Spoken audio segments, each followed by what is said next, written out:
Assalamualaikum warahmatullahi wabarakatuh. Nama saya Nuradila Agustina. Saya mahasiswa semester 1 Teknik Informatika, Fakultas Sains dan Teknologi, Universitas Islam Negeri Sultan Syarif Hasanuddin Pekanbaru. Di sini, saya akan sedikit menjelaskan materi pada mata kuliah Sistem Digital.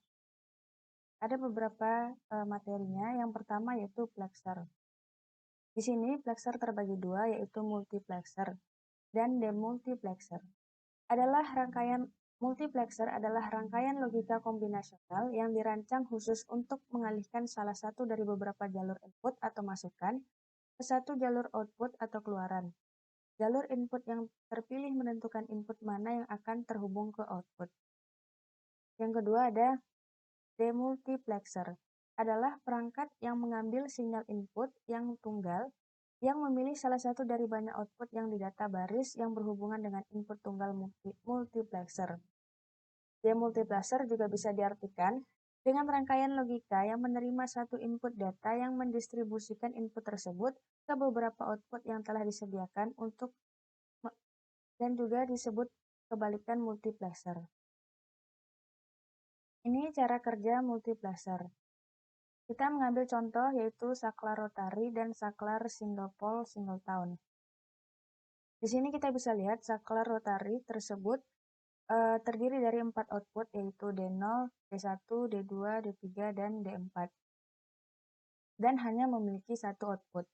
Pengendalian pada saklar berfungsi memilih salah satu input di antara 4 input tersebut dan menghubungkannya ke jalur output. Dengan demikian, penggunaan dapat memilih salah satu sinyal yang diperlukan saja. Ini merupakan contoh multiplexer secara mekanis. Ada yang namanya fungsi demultiplexer.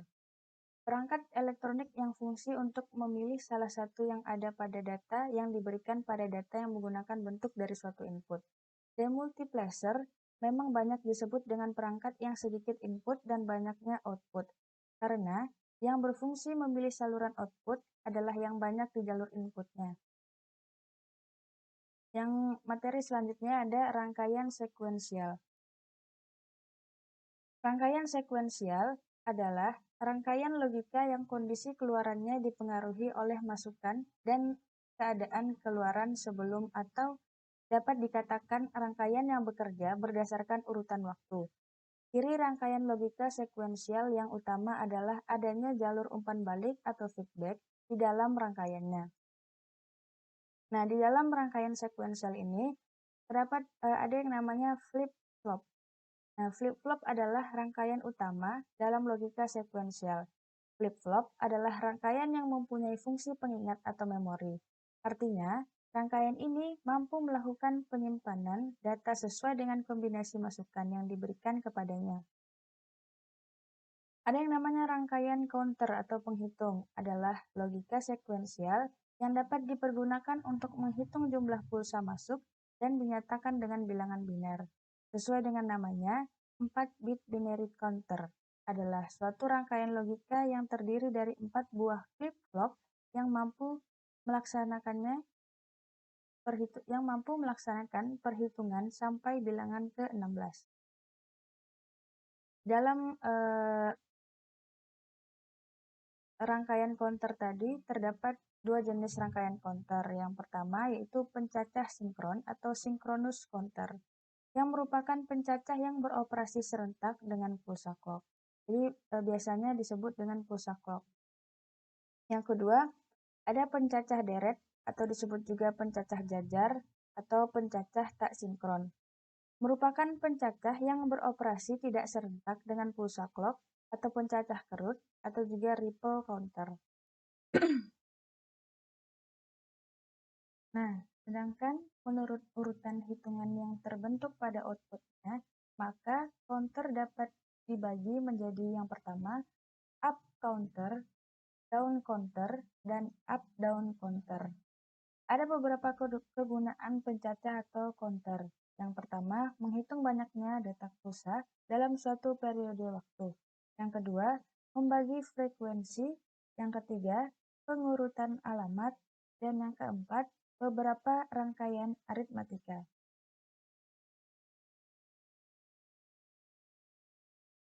Materi selanjutnya adalah register. Register adalah memori berukuran sangat kecil dengan kecepatan akses sangat tinggi. Register digunakan untuk menyimpan data dan instruksi yang sedang diproses. Sementara itu, data dan instruksi lainnya yang menunggu giliran diproses akan disimpan dalam main memory. Terdapat 4 jenis register. Yang pertama, Serial In Serial Out Register atau SISO.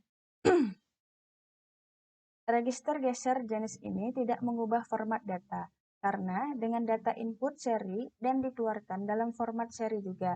Yang berubah adalah nilai dari data tersebut. Yang kedua, register geser serial in parallel output atau SIPO. Dari jenis register ini, bit-bit data dimasukkan secara serial, sama artinya dengan SISO. Perbedaannya adalah cara di mana bit-bit data dipindahkan dari register. Jenis register yang ketiga yaitu Parallel In Serial Out Register atau PISO. Register geser ini hanya mengubah format data paralel menjadi serial tanpa mengubah nilai dari data tersebut. Yang terakhir, register geser Parallel In Parallel Out atau PIPO. Untuk register Parallel In Parallel Out, semua bit-bit data muncul pada keluaran-keluaran paralel secara mendadak, mengikuti masukan dan simultan dari bit-bit data. Ada yang namanya memori. Memori adalah pusat dari operasi pada sistem komputer modern. Berfungsi sebagai tempat penyimpanan informasi yang harus diatur dan dijaga sebaik-baiknya. Memori adalah array besar dari word atau byte yang disebut alamat. Di dalam memori ada yang namanya RAM atau Random Access Memory. Adalah jenis memori yang isinya dapat diganti-ganti selama komputer dihidupkan dan bersifat volatil. Selain itu, RAM mempunyai sifat yakni dapat menyimpan dan mengambil data dengan sangat cepat.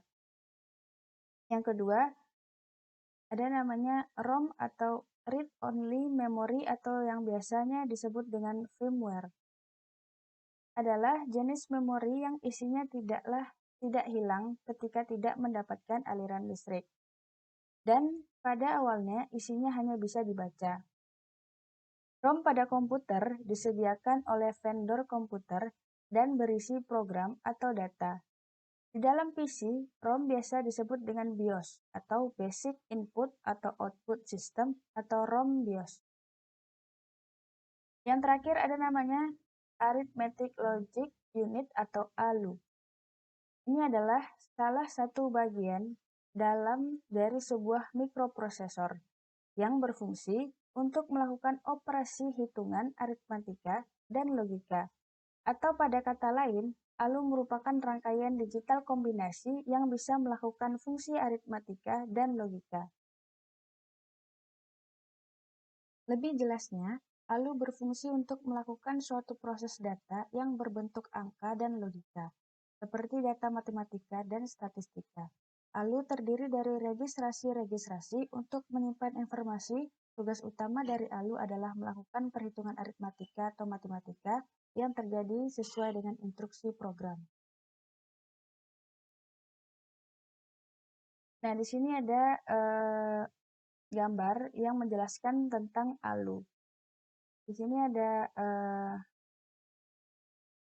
inputannya yang terdiri dari dua buah, yaitu A dan B. Terdiri dari A dan B atau integer operand yang hasilnya akan dikeluarkan di integer result. Terus di dalam ALU ini juga terdapat opcode yang menyatakan mode operasi yang digunakan. Opcode ini menyatakan operasi yang digunakan. Terus yang terakhir ada yang namanya status. Status ini berfungsi untuk menyatakan informasi tambahan yang digunakan untuk menentukan bagaimana status di dalam ALU tersebut.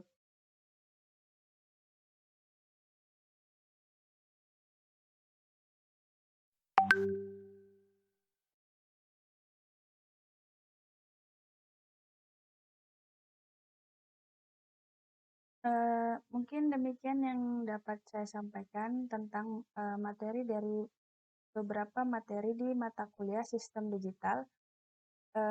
Di sini saya juga masih sedang dalam proses pembelajaran, jadi mohon maaf apabila ada kesalahan atau kesalahan kata atau penulisan. Semoga bisa bermanfaat. Saya akhiri. Assalamualaikum warahmatullahi wabarakatuh.